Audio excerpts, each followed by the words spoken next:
এগুলা কি রান্না করছো? হ্যাঁ, রান্না করার সময় মন কথা থাকে, টিভি দেখো আর বাপের বাড়ি ফোনে কথা বলতে বলতে দিন চলে যায়। রান্না কেমনে করবে? কথা বলো না কে? এক কানের নিচে দিলে বুঝবা। কথা বলো না কিসের জন্য?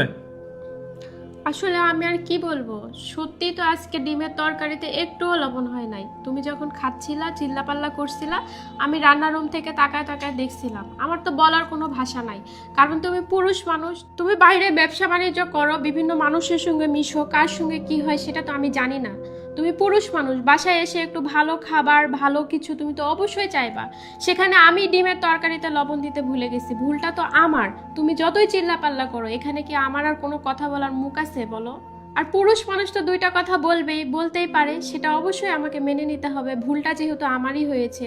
আর এমনিতেই তো তোমার অনেক মেজাজ খারাপ, তার সঙ্গে যদি আমিও চিল্লাপাল্লা করি তাহলে তো তোমার মেজাজ আরো বেশি গরম হয়ে যাবে, বিষয়টা তখন অনেক খারাপ দেখাবে। তুমি তুমি একটা কি মানুষ, কি ধাতু দিয়ে তোমাকে আল্লাহ তৈরি করেছে যে এতগুলা বকাবকি করি কিন্তু কোনো সময় তুমি কখনো কথা বলো না? সব সময় মুখে মুখে কথা বললে কি হয়? আশেপাশের মানুষজন কি বলবে বলো, আর আমাদের সম্পর্কে কি ভাববে? যদি তুমিও চিল্লাপাল্লা করো আমিও চিল্লাপাল্লা করি, বিষয়টা খুবই খারাপ হয়ে দাঁড়াবে।